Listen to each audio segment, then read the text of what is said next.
Hello everyone, कैसे हैं आप लोग। आई होप सब अच्छे होंगे। स्वागत करती हूँ स्टोरी मेंटोर मेरे चैनल में। तो आज का वीडियो ब्लॉग है ज्योतिया व्रत से रिलेटेड, जो कि है 14 सितंबर को, 14 तारीख को है।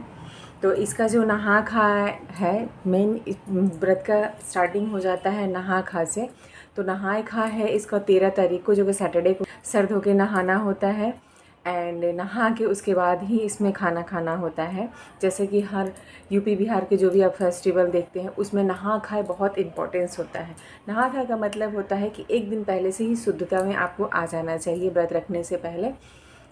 तो 13 तारीख को पड़ रहा है नहा खा, जिसमें नहा खा करेंगे। देन 14 को पड़ रहा है ज्योतिया व्रत, जिस दिन हम व्रत को फास्टिंग रखेंगे। एंड 15 को पड़ रहा है इसका पारण। तो इस व्रत को करने में तीनों दिन बहुत ही इम्पोर्टेंस होता है, तीनों दिन का नियम बहुत ही इम्पोर्टेंस होता है। तो बहुत ही नियम पूर्वक करना पड़ता है, राइट। ये व्रत अपने बच्चों के लिए किया जाता है, चाहे वो लड़का हो या लड़की हो। बहुत जगह होता है कि लड़का होता है तभी इस व्रत को कर सकते हैं।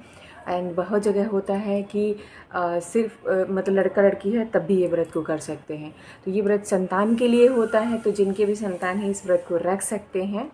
एंड दूसरी कंडीशन ये होती है कि सबसे पहले अपने घर के बुज़ुर्ग से पूछें, अगर आपके यहाँ होता है तो आप इसको कर सकते हैं। हाँ, बहुत सारे ऐसे लोग हैं जिनकी जैसे होता है ना, शादी होते हैं, सास अगर नहीं है तो उनको नियम अगर नहीं पता है, तो अपने आस पड़ोस को जो लोग होते हैं ना, अपने ससुराल के कुंडवा के, उनसे आपको पूछ लेना चाहिए।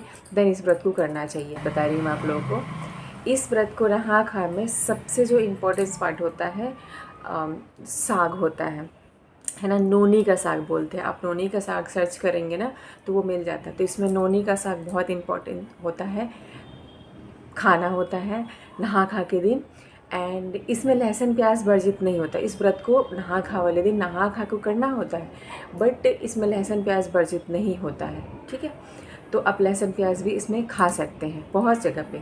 आपके यहाँ जैसा होता है वो उससे वैसे, हमारे यहाँ ऐसा होता है कि नहा धो के जो भी खाना बनेगा वो हम लोग खाते हैं, जिसमें क्या होता है, नोनी का साग बनता है एंड मरुआ की रोटी।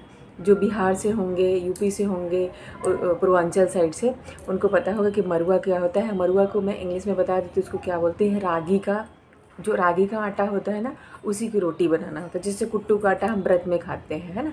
तो इस तरह से इस व्रत को में नहा खा वाले दिन हम इसमें खाते हैं रागी का रोटी एंड वो रागी की रोटी, नोनी का साग एंड झिंगुनी की सब्ज़ी। झिंगुनी की सब्ज़ी बहुत जगह सतपुतिया बोला जाता है, बहुत जगह झिंगुनी बोला जाता है, बहुत जगह तरोई तरोई बोला जाता है, तोरी नहीं बोला जाता, तरोई बोला जाता है।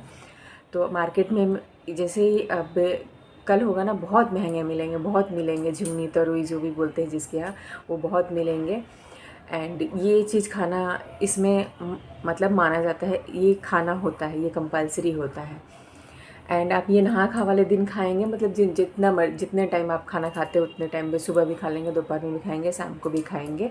मतलब ऐसा नहीं कि सिर्फ यही खाना होता है, दाल चावल रोटी सब्जी सब खाएंगे, बट फर्स्ट बाइट जो होता है इसी के साथ में शुरू करना होता है, ठीक है। ये नहा खा वाले दिन करते हैं।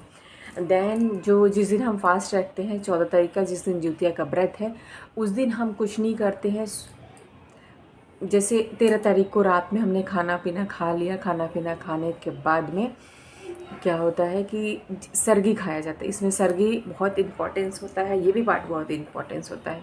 ये त्यौहार पितृपक्ष में ही पड़ता है, इसके पीछे का भी एक बहुत बड़ा लॉजिक होता है, राइट। पितृपक्ष में ये त्यौहार पड़ता है, जब भी आप लोग देखिएगा ये पितृपक्ष में ही पड़ता है। इसके पीछे का लॉजिक है कि जैसे हम 13 तारीख को, जैसे नहा खा वाले दिन जो भी खाना हम सुबह बनाते हैं, शाम को बनाते हैं, उसमें से सबसे पहले हम जो खाना होता है उसे हम निकाल देते हैं, राइट। वो खाना रहता है। एंड शाम को भी जो खाना पुआ पूरी पकवान जिनके यहाँ जो बनता है। एंड वही 14 तारीख को जो सुबह में 3 बजे करीब में जो हम सरगी खाते हैं, तो उस टाइम में दही चूड़ा जो पकवान बनी रहती है, जो खाना बना रहता है, वो सारी चीज़ों को मिक्स करके तड़ोई के पत्ते पे, नेनुआ के पत्ते पे रख के और उसे दिया जाता है। जो बोलते हैं कि चिल्लू और सियारिन के लिए दिया जाता है, बहुत लोग कहते हैं हमारे पूर्वजों को लिए दिया जाता है। तो जिसके यहाँ जैसा होता है वैसे करना होता है। मेरे मायके में होता है कि बोलते हैं कि ये पूर्वजों के लिए दिया जाता है, और मेरे ससुराल में होता है कि ये पूर्वजों के लिए ही दिया जाता है। बट जिनके सास ससुर होते हैं ये वो लोग नहीं करते, ये चीज़ें नहीं देते मेरे ससुराल में। बट मेरे मायके में होता है कि जिनके सास ससुर होता है एंड अगर वो लेडीज़ व्रत रख रही है तो वो जो चिल्लो से आयरन के लिए निकाला जाता है ना, वो निकालती है। बट मेरे ससुराल में नहीं होता, तो मेरी सासू माँ करती हैं, मैं नहीं करती। जैसे कि मेरे ससुराल में होता है कि जिनके सास ससुर होते हैं वो बहुएँ नहीं करती हैं ऐसे। तो हम सुबह सिर्फ उठ के सरगी को खाते हैं। वो निकालने के बाद ना, फिर आने के बाद हाथ धोने के बाद में उसी टाइम में जो आपको खाना हो, फ्रूट खाना है, दही चूड़ा खाना है, थोड़ा सा खा के पानी पीना, तो वो भी 3 बजे करीब में, 3 बजे। ये नहीं कि 5 बजे सुबह में उठ गए, नहीं, 3 से 3:30 के बीच में ये चीज़ कर लेना होता है। करने के बाद फिर उसको आपको ब्रश करना होता है, कुल्ला करना होता है, ताकि उसके मुँह के अंदर कुछ भी ना रहे।